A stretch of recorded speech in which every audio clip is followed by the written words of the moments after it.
Now look at the properties of amines.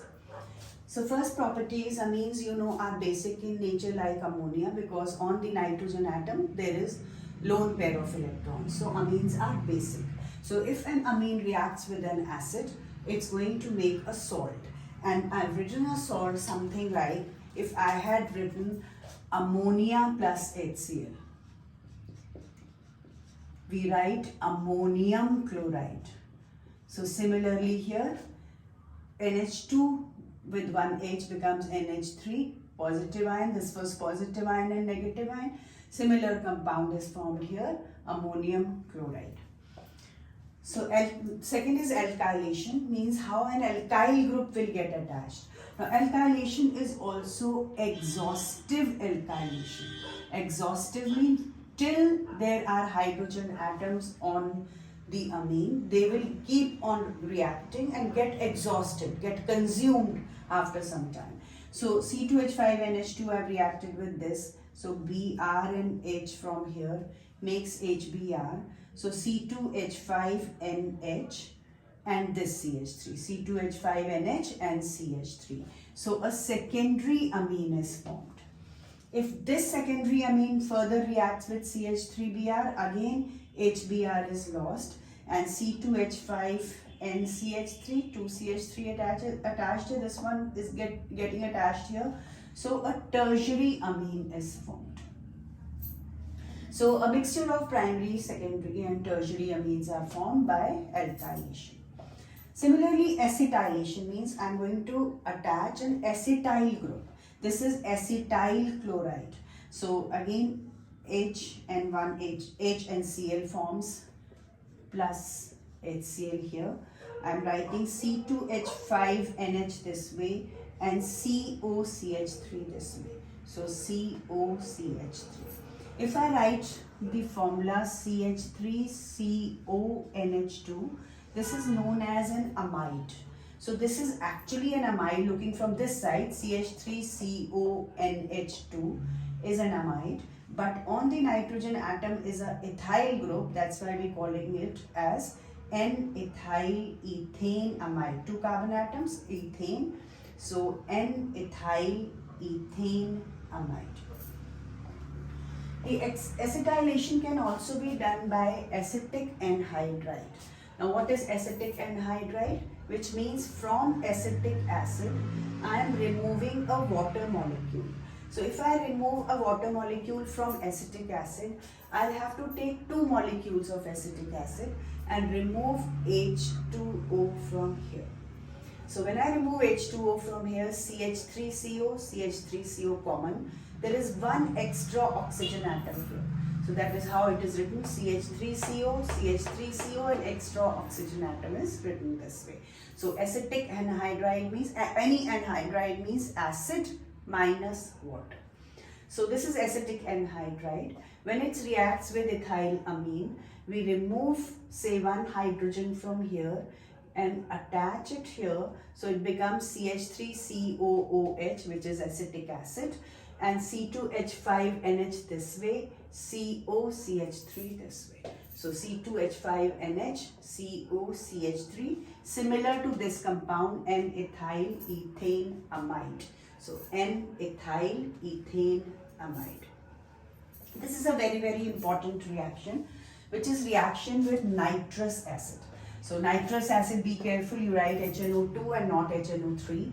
And you can divide it as OHNO. So OH gets attached here, N gets attached here, and O gets attached here. So it becomes C2H5OH, nitrogen and water. C2H5OH, nitrogen and water. So alcohols are formed when amines react with nitrous acid. Carbohylamine test, carbohylamine reaction can also be used as a test. But in our labs, we don't use this as a test because it produces a very, very offensive smell and a very poisonous substance. So it is only done with primary amines. So if you want to compare between primary and secondary, you can give this test that primary amines react with chloroform and KOH, CHCl3. Be careful, it is not CH3Cl. So CHCl3 plus KOH. forms an isocyanide. C2H5N from here and C from here forms C2H5NC. Isocyanides are formed. 3KCl, 3KNCl forms KCl plus water.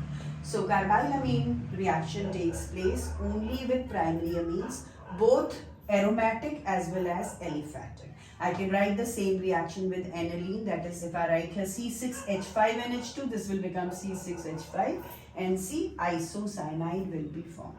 This particular reaction can also be asked in terms of words. If I say compound A reacts with chloroform and KOH, gives an offensive smell, you should come down to that the name of the reaction is carbylamine reaction. And remember, as this is an amine, carbylamine name has come from, this is an amine, chloroform is also known as carbyl, and KOH, that is in presence of an alkali, this reaction takes place. So carbylamine reaction gives isocyanide. Be careful, isocyanide and not cyanides.